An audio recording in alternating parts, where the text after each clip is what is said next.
Thank you, Dale. If I had not been speaking, I would still have wanted to be here tonight. This has been very interesting. And I hope that even if my talk is a disappointment, you will have enjoyed what we've seen already as much as I have. I have no visual aids except myself.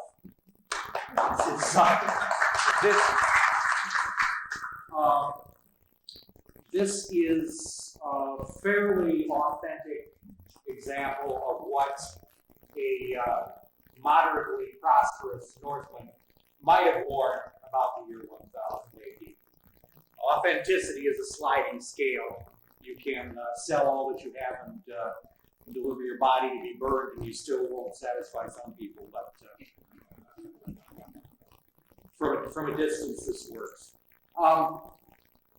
To get these festivities started, I'd like to share a passage from the Heinz Kringla, the sagas of the kings of Norway, written by the Icelander Snorri Sturluson in the 13th century. This isn't the whole book. This is one of 3 volumes.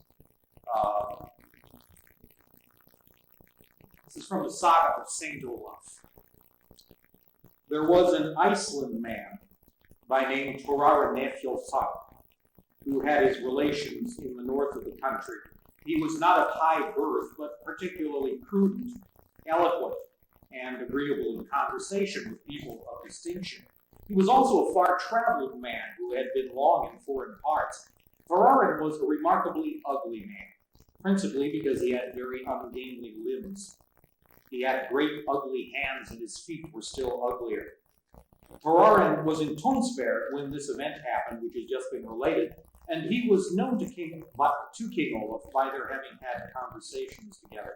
Thorarin was just then done with rigging out a merchant vessel which he owned, and with which he intended to go to Iceland in the summer.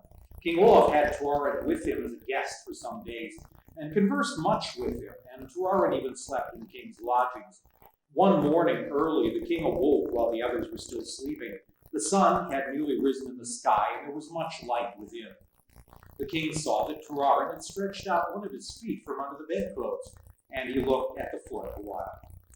In the meantime, the others in the lodging awoke, and the king said to Thorarin, "I have been awake for a while, and have seen a sight which was worth seeing. A man's foot, so ugly, but I do not think an uglier can be found in this entire merchant town." Thereupon he told the others to look at it and see if this was not so, and all agreed with the king.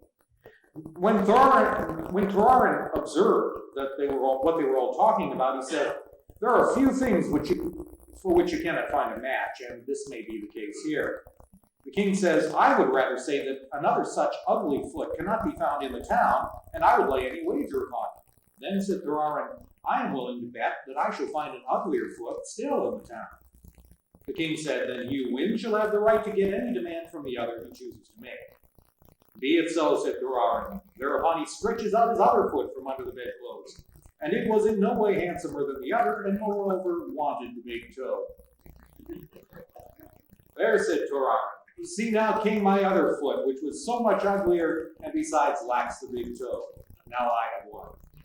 The king replies, "That other foot was so much uglier than this one, by having 5 ugly toes, and this has only 4.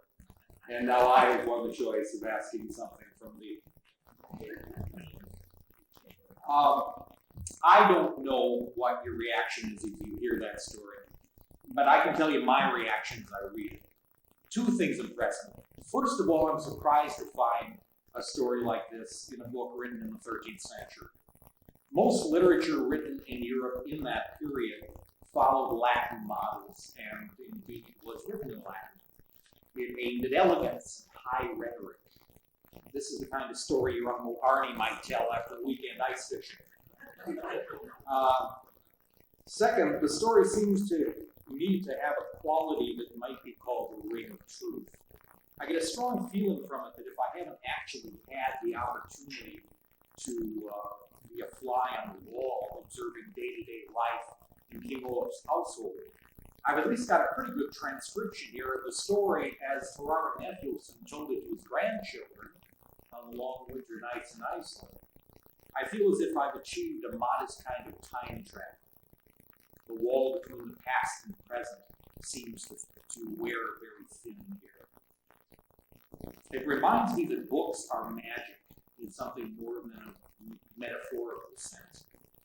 It recalls to me the scene in the movie Black Robe, where a French missionary in colonial Canada communicates with another Frenchman through a written note, and their Native American guides are terrified by what is obviously sorcery.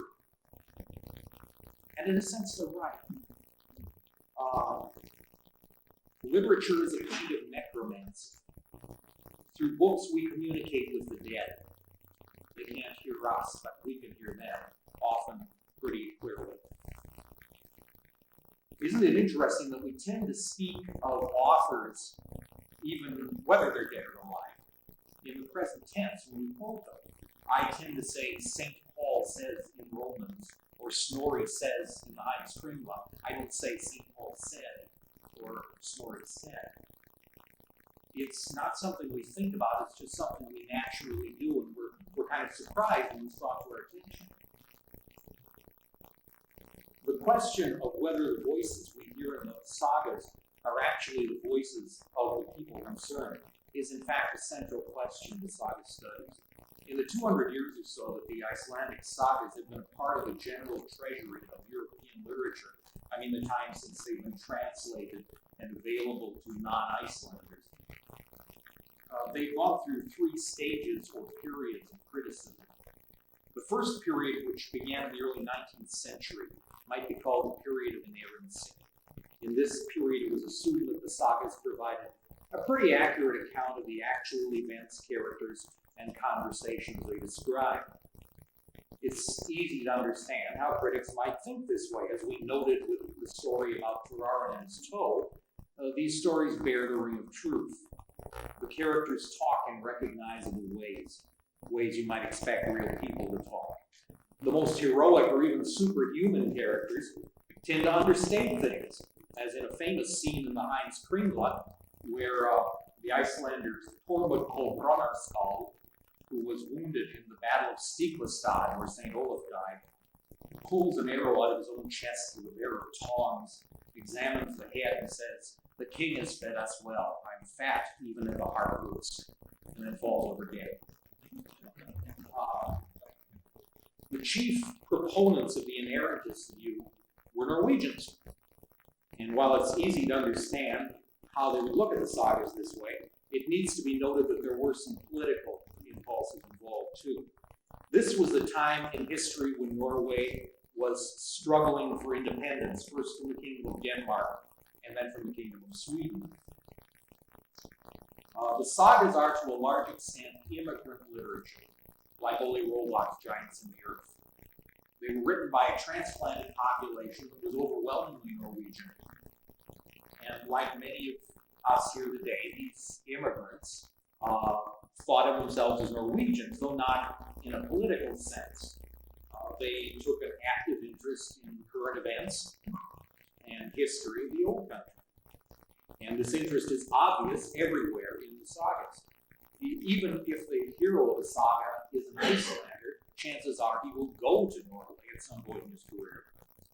And it's almost pathetic how we're told again and again how highly honored all these Icelanders were at the Norwegian court. There seems to be a certain element of wishful thinking there.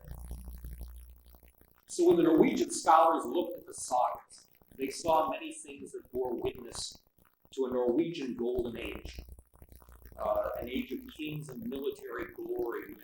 Norway was not only an independent nation, but a nation to be feared, a major player. To them, this was proof positive that Norway was an ancient kingdom with an ancient tradition, worthy to take its place once again on the game board of the great game of Europe. But time went on and fashions changed, and in the late 19th century, the textual critical theory of literary scholarship became the new orthodoxy, and its methods were applied to the sagas, and we entered the period of skepticism. People began to notice that the genealogies don't always match from one saga to another. They noticed that the same incidents are described differently in different sagas.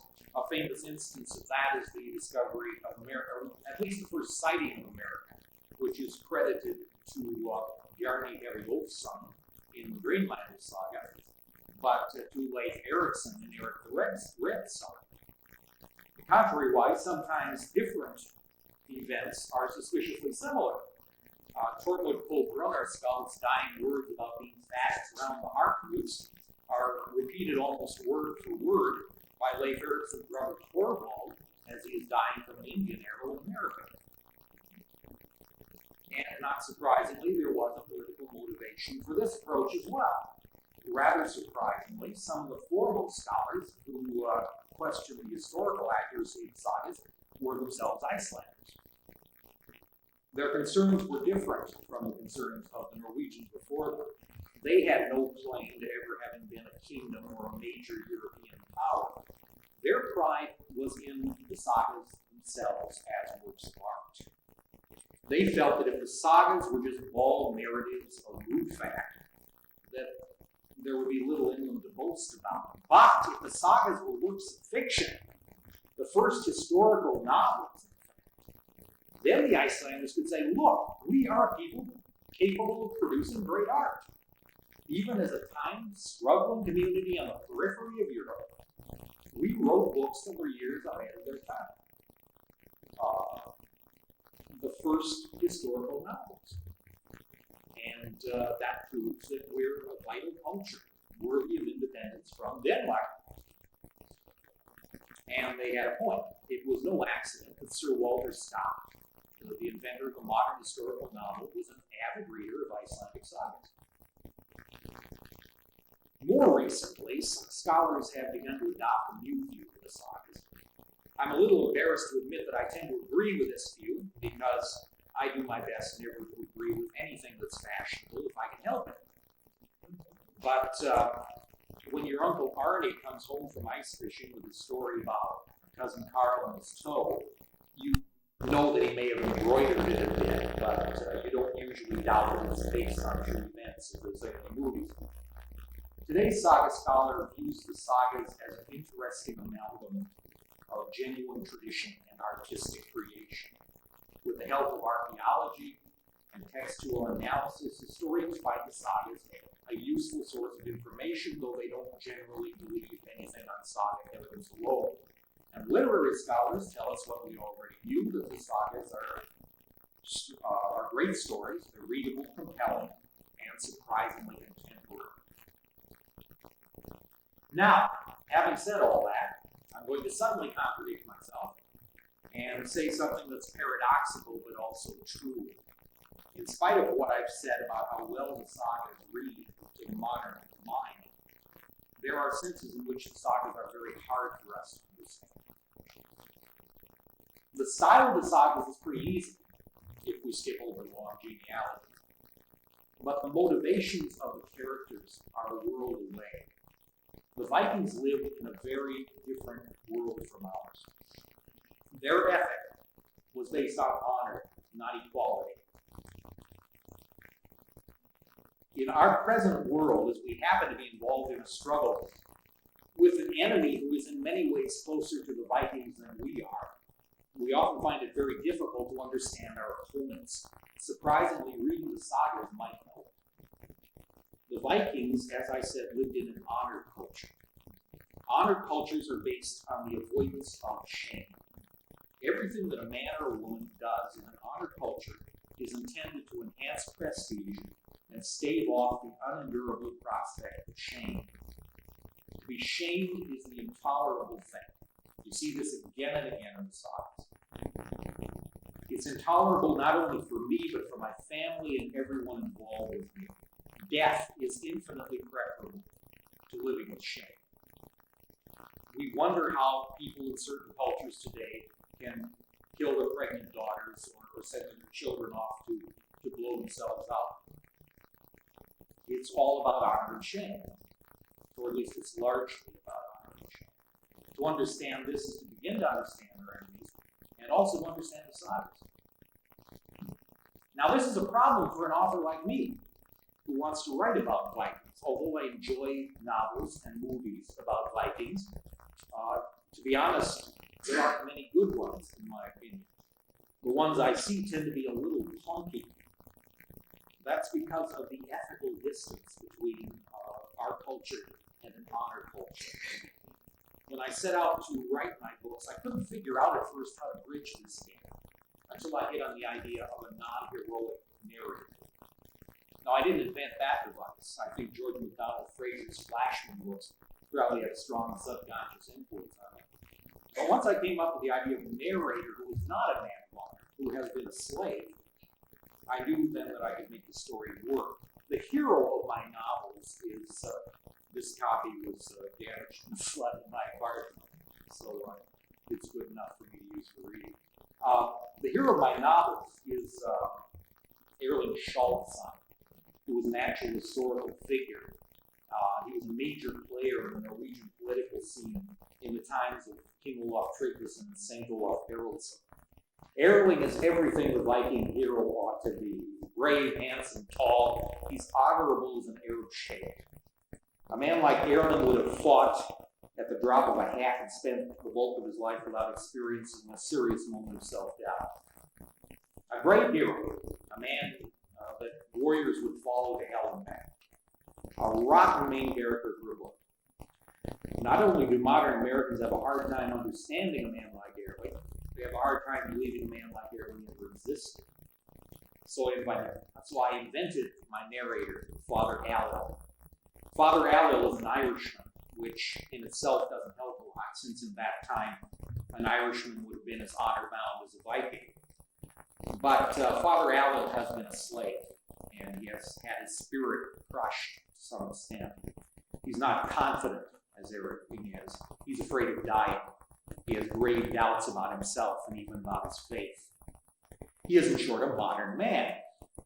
And as a modern man, he can speak to modern people in their own language. From the point of view of a Viking, this language is the language of a slave. If Erling Skjaldsson or Olaf Tryggvason could be here with us today, if they could talk to us and get to know us a little, they would probably conclude that we're all slaves. Well-dressed slaves, well-fed slaves, but slaves nonetheless. They might envy our possessions, but they wouldn't envy our attitude. To illustrate what I mean about honor, I'd like to read a short passage from the Year of the Warrior. This scene takes place at Erling Skjaldsson's home of Sola, which is near where Stavanger, Norway is today. And it takes place in his hall while he's feasting with his warriors. A singular thing happened before we were finished. A strange man rushed into the hall with a spear in his hand and cast it through the body of one of the men at the table across the hearthway. Everyone was up in a moment, and I vaulted our table, leaped over the fire, and pushed through the bodies to the stricken man whose friends had already laid him out on their table. At the same time, several of the woolly boys seized the intruder and began knocking him about. I couldn't recall whether I'd seen the wounded man in church or not, and I was asking him if he was a Christian and wanted last rites, but the noise was too great for me to hear his answer. Erling's shout finally brought quiet. "Silence!" he roared. "Stop hitting! Hold him until we know more. Father Allel, how is he?" "Nearly gone," said I. I spoke to the man. "Are you a Christian lad?" "No," he said. "I go with Thor. But I need to know why." Erling needed to know the same thing. His face was bright red. He had the attacker brought before the high seat.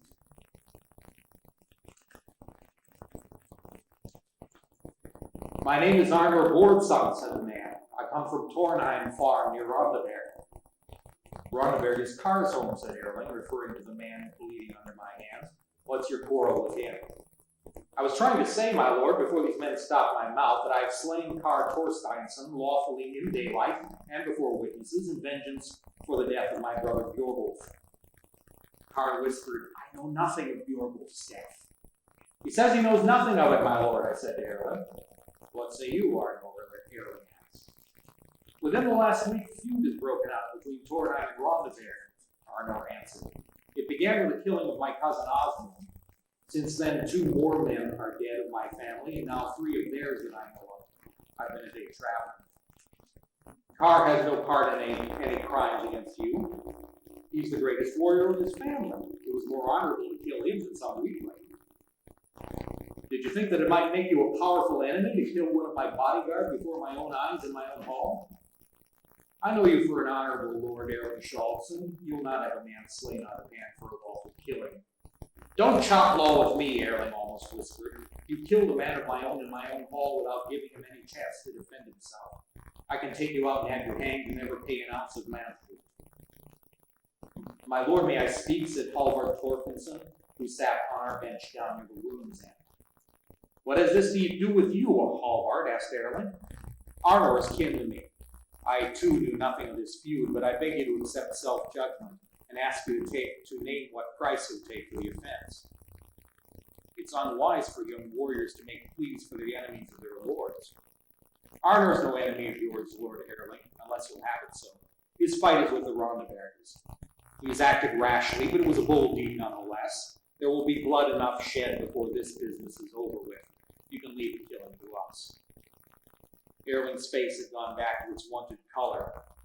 The man's vote for killing a lord is 36 aura, he said. I'll have no less for this offense to me. Our king will pay it. I do not like these feuds in my lands, Halvard. They waste men and wealth.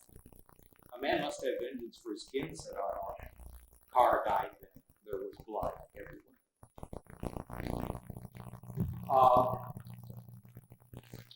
My final thought, I guess, is that following the atrocity of September 11th in New York, a lot of people in the entertainment business seem to have had a rare moment of clarity. And you heard people asking the question whether the sort of entertainment, the sort of material they were producing was really of any use in a world such as our world had suddenly become.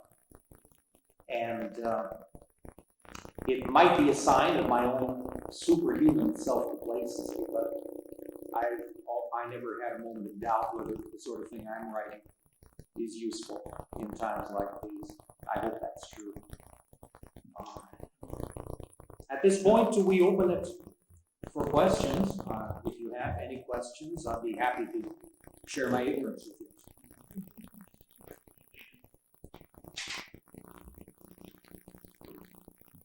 Yes, if you have some questions for Lars, please speak up. And actually, I'm going to start with one. You mentioned, Lars, that a number of the characters in The Year of the Warrior are real people. So did that constrain you as far as your means of writing a plot that would be satisfying to people who aren't really interested in historical minutiae, who just want a good story?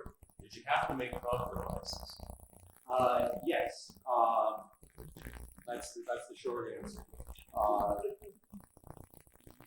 I have, although this is fantasy, I have tried to make it as historically accurate as I possibly could. I've spent many years studying the subject, and which is not to say it's perfect, but that doesn't mean that sometimes I didn't twist things a bit.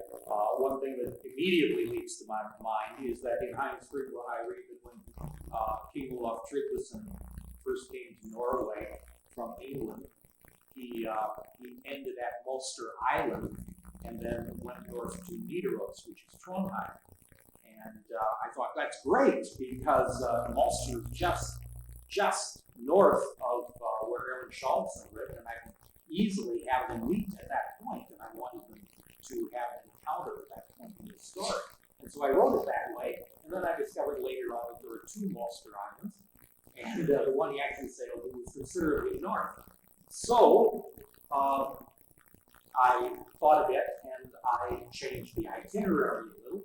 I had Erling land where he said he was landed at the northern Mulster, but then I had to go south to make contact with some relatives who lived to the south of where Aaron Schultz lived, which gave me plenty of opportunity to run into each other. And then I had to say once again, as sorry I can do that. Also, Aaron King Olaf Tryggvason had a 5-year reign, but Michael gets a 4-year reign because I had a year there that I had no use for, so I threw it out. No one's ever noticed. Yes.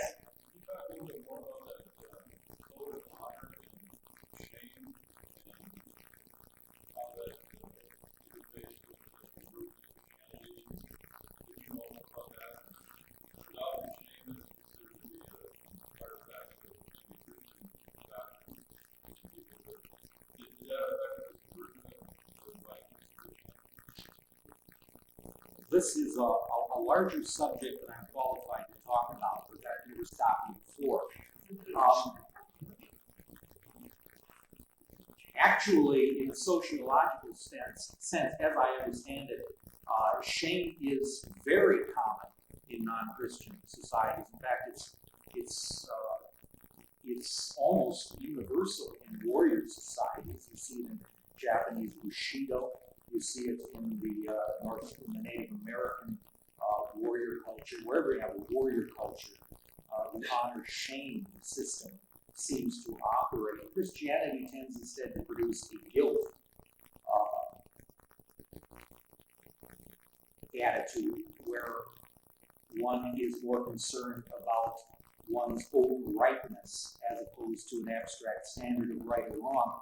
In a shame culture, there is no particular advantage to admitting that you have done wrong. You either get revenge or you find a way to blame someone else for what you may have done, because any other course would tend to bring shame on you. If there is, in an honor culture, there is no premium given for confession of sin. There is no honor in that. That did create a problem in the conversion to Christianity. It was not unique to the Scandinavians. The Scandinavians were not really that different from the Anglo-Saxons. Their conversion just happened later than the Anglo-Saxon conversion. And also other warrior societies, the Germanic, Teutonic tribes, which had been converted earlier, they had all been through this process. A large part of it seems to have involved viewing Christ in a different way than the way we look at Christ. They did not see Christ so much as the suffering sacrifice, but as the victorious warrior. The Calvary, in their view, was a battle, and Christ had gone into unarmed combat in the battle and defeated the enemy. Looking at it this way, it made it more acceptable to the Viking ethos. And of course, they looked across Europe. They saw the things that were happening in Europe. They saw magnificent buildings, at least by their standards, going up in Europe. They saw the tremendous wealth of England, which was incredibly prosperous at the time. They wanted those things. The other Europeans told them, well, we have them because God has blessed us, because we are Christians. That counted a lot for Vikings. Is that any use to you?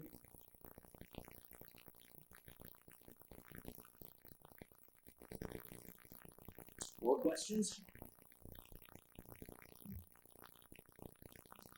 Yes.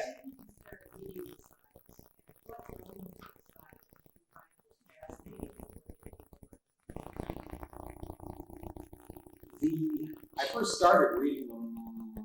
I read the Heinz Springler in college, which is kind of a special case. It's quite different. Heinz Springler is a collection of sagas rather than a single saga. But and then later on, as I went into college, I began to read some of the sagas. What is most interesting? The human interaction, I guess. These are stories about people dealing with conflicts in a frontier culture. There was no king in Iceland, there was no king but the law, and there was no government force to enforce the law in Iceland. You could get a judgment from the thing or the all thing. The things were district courts. The all thing was the court, and it was both a law court and a legal assembly and lawmaking body for the entire country, and that was the government of the country. They governed by consensus. It was very democratic. There was no executive or police force to carry out a judgment. If you got the court to award you money from someone who had harmed you, if you got someone outlawed who had done injury to you, you yourself were responsible to see that you and your friends and relatives were actually responsible to see that that was carried out. The government would not help you. And if for some reason you couldn't do that, again, you brought shame on yourself. So it's all about personal interaction. It's all about people playing back and forth with power. You've got clever men who manipulate the law. You've got strong men who are not so clever, who try to get by with the strength of their arm and their prowess in battle. As a general rule, the clever men do a little better than the warriors. But it's drama, it's conflict, and it's that's what drama is. Drama is conflict.